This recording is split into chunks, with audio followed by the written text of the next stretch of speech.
Oi, gente. A deputada Joyce Hasselmann defendeu um golpe militar e o fechamento do STF. A gente vai falar um pouquinho sobre isso hoje. Eu vou falar um pouquinho sobre a decisão polêmica do STF envolvendo a Lava Jato, embora vai ser um posicionamento, não posicionamento, né? Porque eu, na verdade, acho que é uma questão muito complexa. Vou dar alguns elementos para vocês da complexidade dessa questão. Mas em relação a Joyce Hasselmann e o que ela falou, é muito fácil a gente se posicionar e é muito fácil a gente analisar. Não chega a ser nada do outro mundo, não. Se você chegou agora, o canal é a Nova Máquina do Tempo. Eu sou André Teixeira Jacobina. Tem uma sessão de diálogos aqui no canal, Filosofia Popular, que eu vou fazer hoje mais tarde, finalmente. Isso vai ser sobre a Capitã Marvel. Tem muitos outros filmes e outras coisas que eu estou querendo fazer Filosofia Popular, mas tenho tido empecilhos aí nos últimos tempos. E algumas coisas eu acabei ainda não assistindo e aí não pude fazer, né?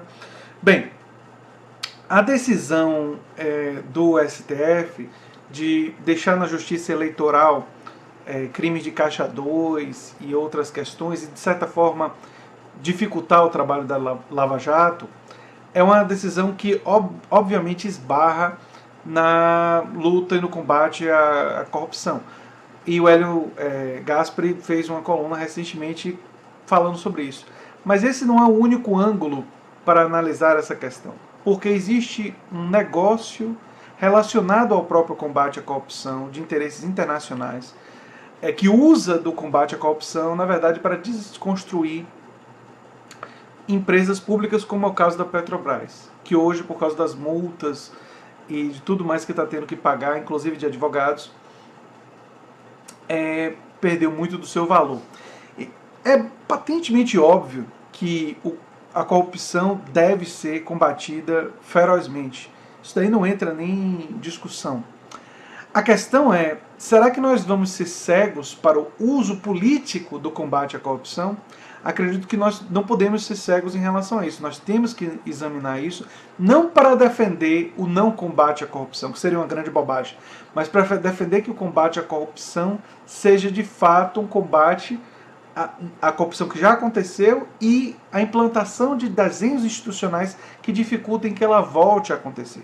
Aí entra, inclusive, na minha defesa da democracia ampliada, porque eu sou uma pessoa que, baseado em estudos internacionais, enfim, no próprio estudo da história, estou convencido de que uma democracia mais transparente, em que há mais participação popular e que o cidadão tem mais controle sobre os mecanismos do Estado e que existe, enfim, como eu disse, mais transparência, tende a ser uma sociedade que tem menos corrupção, porque a corrupção ela surge, ela está conectada, isso é histórico.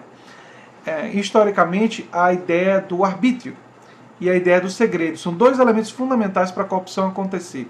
Concentração de poder e uma sociedade que consegue melhor manter determinadas atividades em segredo. Por quê? Porque uma pessoa que tem muito poder e acredita que aquilo não vai ser descoberto, se sente mais à vontade para realizar a corrupção.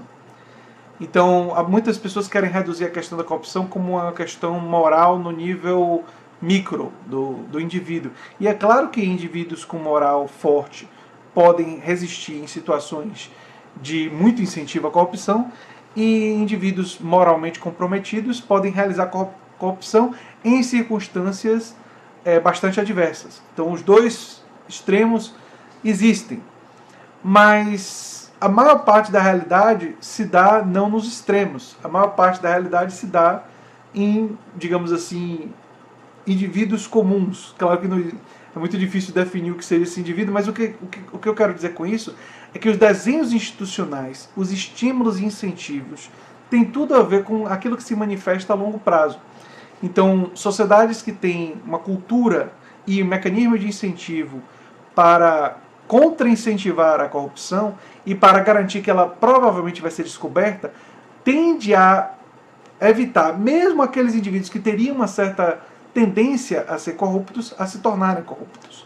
E o contrário é verdadeiro. Uma sociedade que tende a ser muito permissiva e que tende a ser, que incentiva a corrupção, tacitamente ou não, tende a produzir mais pessoas corruptas e tudo mais. Aliás, do ponto de vista estatístico, esse é o mesmo argumento que eu utilizei antes para a questão dos tiroteios, ou seja, não é que se você tiver leis mais duras como tem na Austrália, você nunca vai ter um tiroteio, embora nas últimas 2 décadas não tenha acontecido nenhum dos tiroteios em escolas. Massacres desse tipo, não teve nenhum nas últimas 2 décadas. Mas a probabilidade se torna menor. E é com probabilidade que nós temos que trabalhar. Nós não podemos trabalhar nesse tipo de discussão com certezas.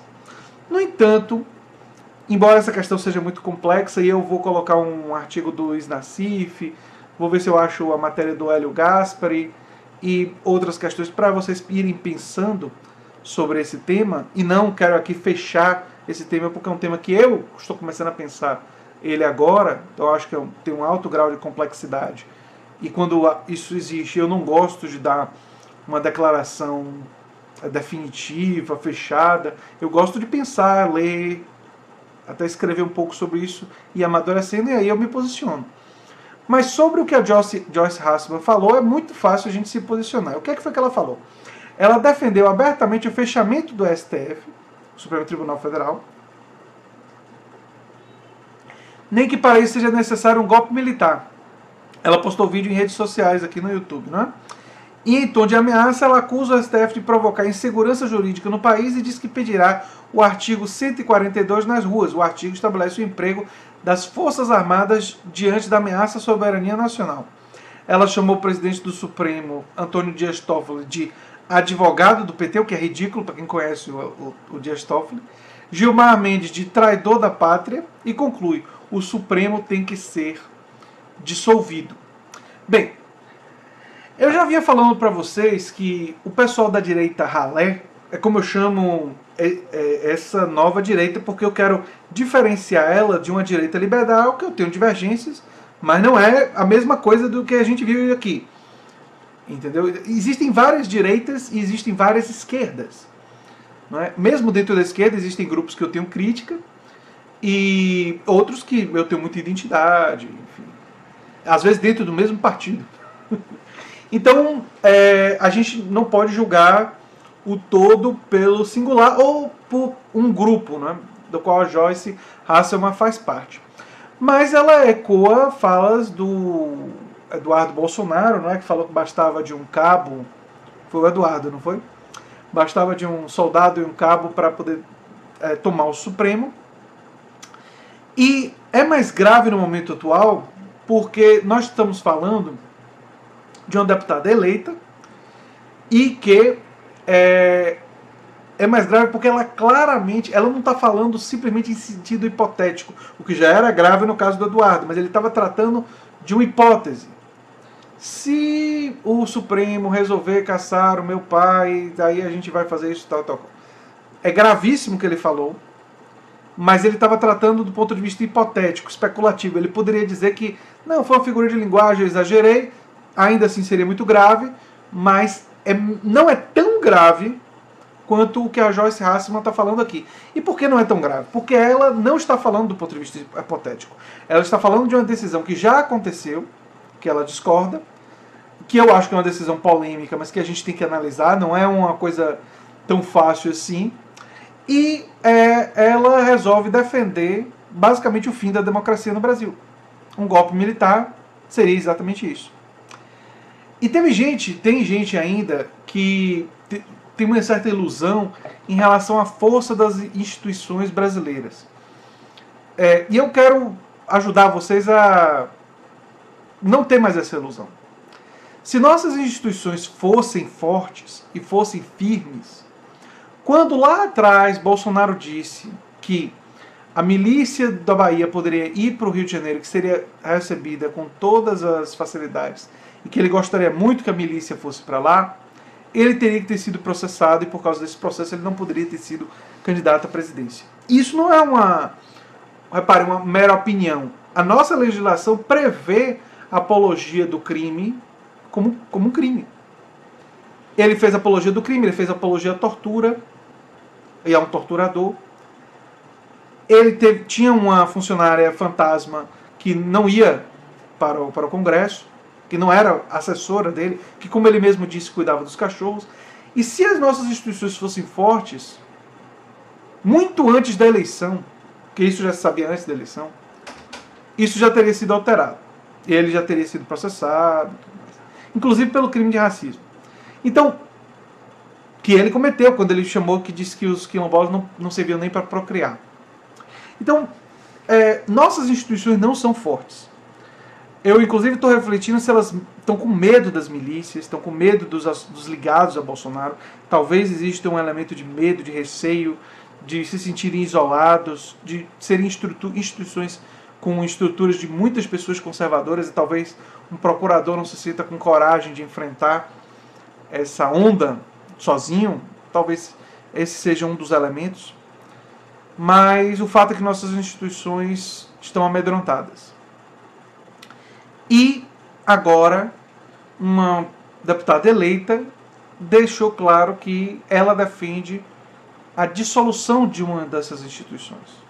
E um golpe militar, o que seria, sem dúvida nenhuma, a implantação de uma ditadura. E aí algumas pessoas podem pensar, mas Joyce Hasselman é uma histérica. Algumas pessoas talvez estejam dizendo isso. Talvez alguns digam até nos comentários. Não, Joyce Hasselman é uma pessoa histérica, ela fala bobagem, está exagerando, mas não existe clima para isso. Gente, clima para essas coisas não é construída. O clima não é construído de uma hora para outra. Ele é construído gradualmente. E ela está testando as águas desse clima com essa declaração. Se seu público apoiar, e se outra parte do público bolsonarista apoiar, e se parte dos militares apoiarem, se parte do núcleo que apoia o governo começar a mostrar, realmente, quando tem uma decisão que nos desagrada, talvez seja necessário, é uma coisa que nós não podemos afastar como hipótese, como possibilidade. Se isso começar a ser discutido nesses núcleos, quando houver uma próxima decisão do Supremo com relação ao escola sem partido, com relação a alguma coisa da Previdência que eles acham que é inconstitucional, se houver alguma decisão do Supremo no futuro, ou decisões que contrariem o governo, não se assuste se houver um processo de endurecimento.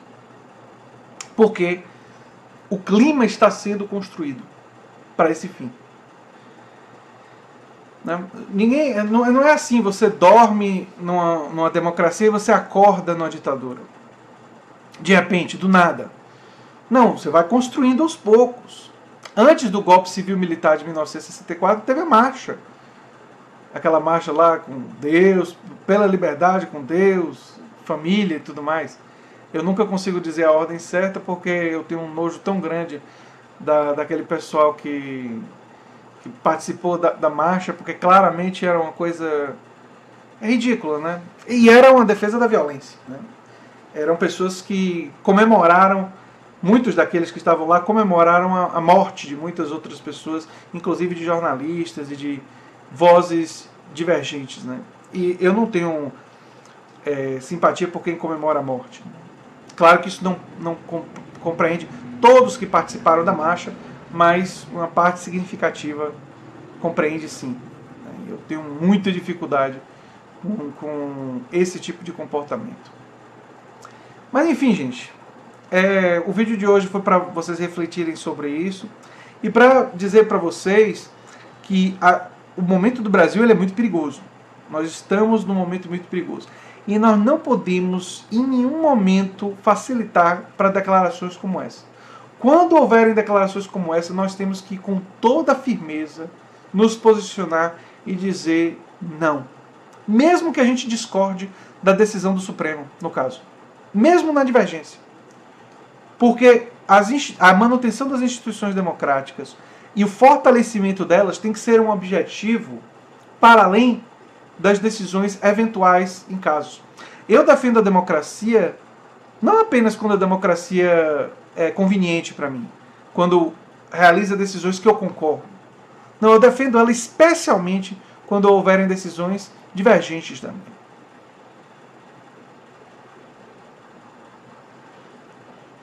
Entenderam? Isso é muito importante. Isso é muito importante.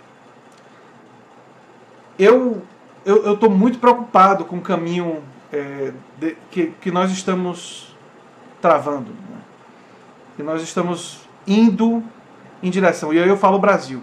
O Brasil, ele está quase que com parte de sua classe política olhando para um regime ditatorial e dizendo talvez seja preferível. Parte da classe política já está se posicionando dessa maneira. E isso é muito preocupante. Isso é muito preocupante mesmo. Mesmo, muito preocupante. Eu fiz o meu posicionamento sobre as atitudes de Jair Bolsonaro, porque para mim essas atitudes são claramente criminosas, que eu já disse quais foram. E por que são criminosas. Mas se fosse um outro político da direita que fosse eleito e não tivesse essas atitudes, é óbvio que eu não estaria falando sobre isso. Então, para mim, a questão fundamental é a realidade, é o concreto, é o que as pessoas fazem. E a Joyce Hasselman, a defender um golpe militar, coloca isso em pauta, em discussão, nos círculos de direita. E não se enganem não, eles estão conversando sobre isso. E nós temos que deixar claro, absolutamente claro, que todos aqueles que são democratas, que defendem a democracia, que defendem as instituições democráticas, têm que se opor a todo e qualquer ataque a essas instituições. Vou dar um exemplo para vocês. Se um governo progressista fosse eleito no Brasil e ele resolvesse aumentar o número de ministros do Supremo porque não está satisfeito com as decisões, eu seria contra e diria que era um caminho para uma ditadura de esquerda. E criticaria duramente essa atitude, mesmo que fosse realizada por um político que eu fiz campanha. Correria riscos de perder inscritos, de, dependendo do autoritarismo envolvido, perder até a minha vida, ser preso, ser processado. Mas eu não tenho dúvidas que era isso que eu faria. E, infelizmente, nós estamos num clima político que as pessoas, o posicionamento está ligado a muitas conveniências. Se é a favor do que eu quero, eu aceito. Se é contra, as regras não valem, o tabuleiro não vale, tem que jogar tudo pro ar. Não é? Não, as regras têm que valer. A justiça tem que ser para todos. O problema que eu tenho com o Bolsonaro é justamente dele ter ficado acima da lei. Porque ele não ter sido processado por apologia ao crime, apologia à tortura, por ter uma funcionária fantasma, mostra que ele está acima da lei. Ele tem estado acima da lei. E não pode ser assim. Não pode ser assim mesmo, gente. Enfim, se você gosta do que eu faço aqui no canal, se lembre sempre de se inscrever no canal, dar um like e compartilhar, que é muito importante para mim. Um abração e até o próximo vídeo. Tchau, tchau.